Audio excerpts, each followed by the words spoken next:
Alien Romulus is the latest entry in the Alien saga, and it is finally out now, and I got a chance to check it out at an advanced preview last night, so I'm going to let you know what I thought of the film. Alien Romulus, straight off the bat, I will say is an extremely refreshing film, and I really enjoyed a lot of what it did, to be completely honest, which surprised me because in a time where a lot of what we see is sequels, remakes, prequels, a lot of the time they just don't deliver, and one thing that I'm really happy with Alien Romulus is it really gives me an engaging, refreshing look at what a sequel could do, or in this case, I guess, sort of like a prequel.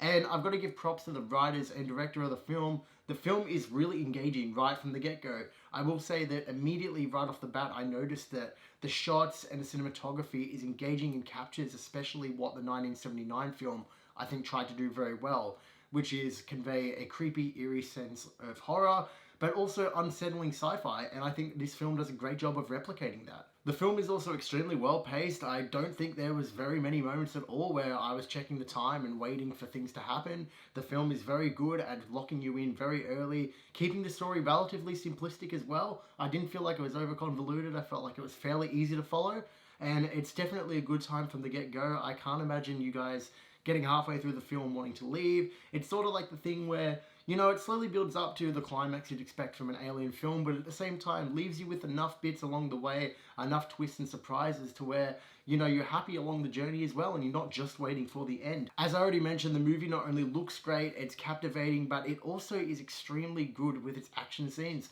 I will say as well, like, the way that they shoot the action scenes, you can tell what's going on, you can see everything clearly. It's not like they're trying to hide certain elements. Obviously, they're not going to show you the xenomorph right off the bat, but the way that they do it isn't from the sense that, you know, I feel like they're trying to cheap out. And a lot of action movies these days, I feel like they're trying to cheap out. They're trying to not show parts, they're trying to cut budget. And you've got to remember as well, this film was originally not meant to come out in theaters, so they didn't have $200 million to play with. I think the official budget for the film is around 80 million or something like that. So it's pretty impressive what they managed to do with that 80 million. I felt like at least the value that I got out of it visually would have been the same as a $200 million film. It just seems that way. They seem to do a great job with what they had. They seem to be resourceful. It looks great. And there's a lot to love about when you're seeing the action scenes take place. Now, unfortunately, like most things, not everything is great. There are a few downsides to the film. Now, as I've said already, it is a good movie, but is it a good standalone film?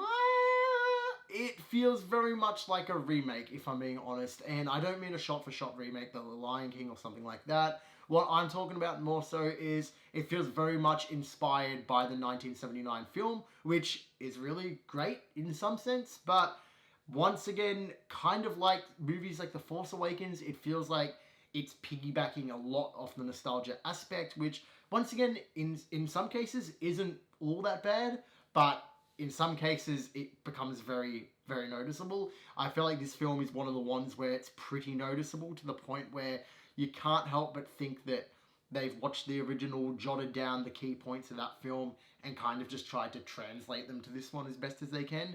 And once again, I would rather a film that does that than a film which is boring, convoluted, looks terrible, and is just an abomination. But as much as this film isn't those things and is a good watch, it does take very heavily from the original, and it's something that you're probably going to notice when you watch it. I will say as well, there are a couple of writing things. There is one part in particular, it's about the midway point, where there is a really big plot convenience, which kind of bugged me in a sense. I can look past it, but it's so noticeable that something had to happen with the main characters to put them in a spot for the third act to take place where it started to get on my nerves a little bit. I think it was just, it didn't need to happen. They could have found another way to write around this happening to have all the characters in the spot that they needed to be. But, you know, they had to get all the characters in the spot they needed to be to close the movie out, and I think that the way they went about it seemed pretty cheap, if I'm being completely honest. There's also that element where, you know, you have to say, why would the characters do this in real life? And there's a couple moments where you're left wondering, look, I wouldn't do that if that was me. I understand that obviously stress and pressure impact decision making in real life, but there's a couple moments where the characters do things where you just think that you just wouldn't do it in real life. And I guess that comes with every movie, but it is something that I wanted to bring up for this review. I will say as well, before I close out this review, that the end is fucking wild. If you have watched any movie and you think it's going to end, and then it doesn't end, usually it's not fucking crazy what would happen. But this movie, the ending is insane. And, like, I'm not going to say I didn't have a massive smile on my face, because I did. But what I will say is, if you're watching this with your parents, be careful, because this ending is insane. I think a lot of people are going to love it. I think a lot of people are going to be weirded out by it. I personally loved it because I thought it was just batshit crazy. And that's the type of thing that when I'm watching a movie, I want to be surprised by personally. Guys, overall, I will say that Alien Romulus had enough in it to where I was engaged throughout the whole film and delivered enough to where I thoroughly enjoyed watching it. It's the type of movie where I could put it on a Saturday night and not complain. It's a great popcorn flick. Yes, it borrows a lot of elements from the original, but in this day and age, like I said, a lot of the sequels and prequels we're getting just aren't very good. And I can confidently say this is a good watch. You will be entertained. The characters are good. It's not overbearing. They're written to be likable. You're going to have fun watching it. It looks great. The action's great. Overall, it's not perfect, but it's definitely a fun watch, and I'd recommend checking out Alien Romulus. I'm going to give it 7.5 out of 10. I think it's good enough to the point where it's worth watching. Go check it out if you like sci-fi, if you like horror. There's enough blend between those two elements to where I believe it's faithful, not only to the original, but to the genre, and I think you're going to have a good time watching it. I didn't expect to come back to YouTube with this review. I just thought I'd chuck one out there since I got to see the film early. I know a lot of people are excited about this movie. I was pleasantly surprised by it, and I thought I'd jump on here to give you my quick thoughts. Thanks for watching, guys.